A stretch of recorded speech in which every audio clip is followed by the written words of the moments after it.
dealing with pregnancy induced diabetes. Hey guys, today I'm going to be sharing with you my personal story of how I dealt with pregnancy induced diabetes. Yes, 2020, I was pregnant for my third son, and at about 4 months of the pregnancy, I was diagnosed of pregnancy induced diabetes.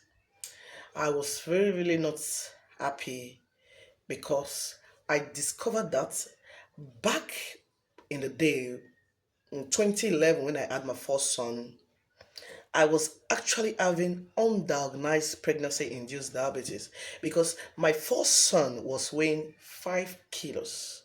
Yeah, my first son was weighing 5 kilos, and due to the fact that I had my first son back in my country, Nigeria, and the doctors never actually took me through that journey. They didn't tell me that I was having diabetes in pregnancy. I wasn't diagnosed, so I didn't know anything. It was on the last day of my antenatal.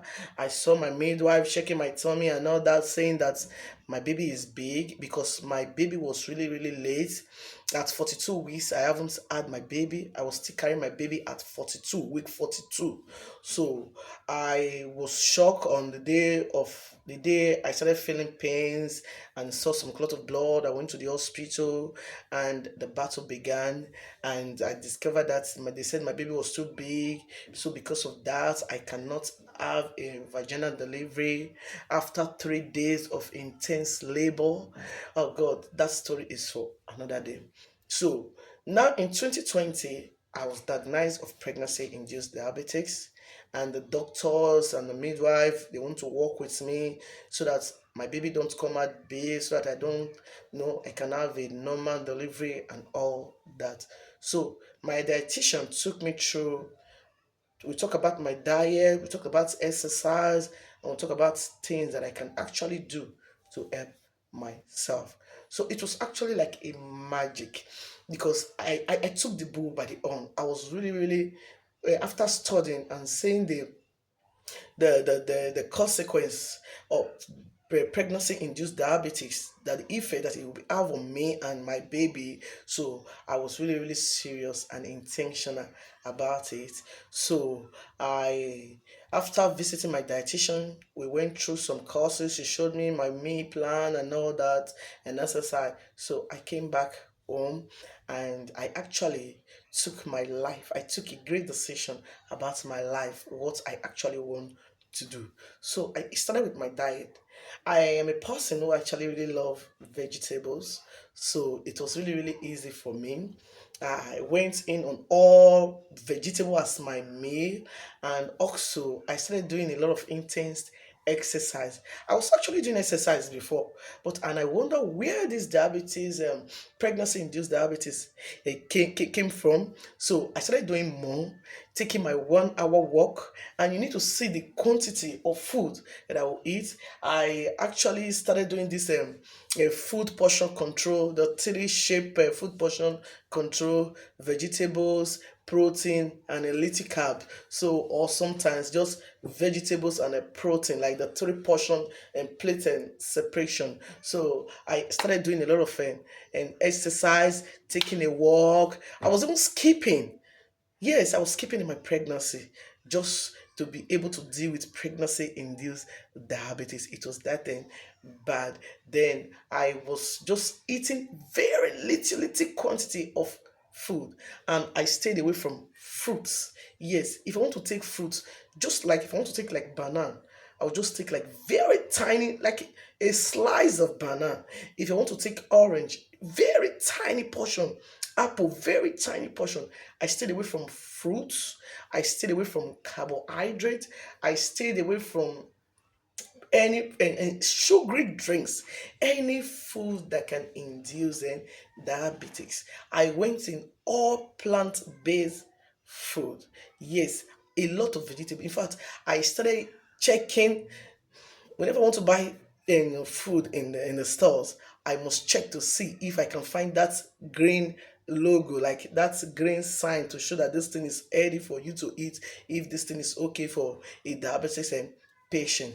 So I actually did this, and to my greatest surprise, they gave me a book that I can actually be sticking my nails. I was sticking my nails 5 times a day.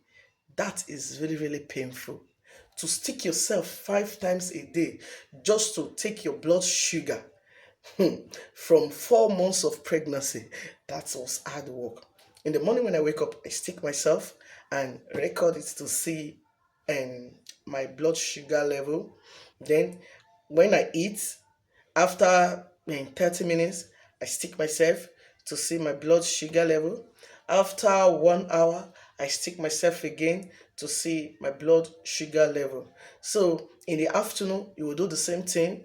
You stick yourself before food. After food, you stick yourself. In the evening, you stick yourself before food. Before you eat again, you stick yourself. You see that I was sticking myself for 5 times daily. That was really, really hard work, and I thank God that I actually scaled through. So when my pregnancy was now like 6 months, and the doctors, they were so amazed that I've actually tried, that my blood sugar was not like well, and was now okay. So they told me that they will not want me to stop. They still want to keep monitoring me till the baby is born, so that they cannot know the next step. So I actually continue with my exercises. I actually continue with my diet. In that pregnancy, I actually lost a lot of weight, because I was actually watching everything I was eating. I was so careful and so cautious of the things that I put in my mouth. I could say that for the entire of that pregnancy, I did not take any sugary drink. Yes, I did not, because I was so intentional. So when I was not 6 months plus, I was now having a high blood pressure. I'm going to share that story also, that I have to go in to the hospital, and I was there for like, and they will not let me go back home, because they felt that it was not very, very risky for me letting me go back home. So I'm going to share all my true life story on this segment, because this channel is going to take a new phase. It's going to be all about me. I'm going to be just bringing you into my world, sharing my personal story, true life story, and everything on this channel. You're welcome here. So that was how I started eating vegetable. The most vegetable that I was actually really eating was broccoli, um, carrots, and avocado, and green peas. Um, Yeah, there's another vegetable that I actually asparagus. In fact, I love vegetable. I'm a vegetable lover even before I got diagnosed of pregnancy induced diabetes. I'm a vegetable lover, so it was not like very, very hard and difficult for me. Then I started eating this brown rice, this fiber rice. The rice is very, very tasteless. That if you cook it, if I even give my kids from the rice, they will say, "No, mommy, we don't want this." So I started eating fiber rice. The very, very that brown one is very, very deep and brown. It has like a big seed. So I started eating brown rice, fiber rice, and I also started eating fiber spaghetti. I still have a lot of them at home with me now. I started eating that those spaghetti that is fiber based, is tasteless, does not have a, it's not sweet. It's just when you see it, you just know that it's like wheat. You are eating something like local something. So I started eating that wheat, and that wheat and spaghetti, fiber rice, fiber spaghetti, fiber bread, and the butter that I was even using. I make sure that I was using real butter that is like not, it does not have a sugar. Then I started eating oats. Yes, when I want to eat yogurt, my yogurt, I make sure I put some sprinkles of a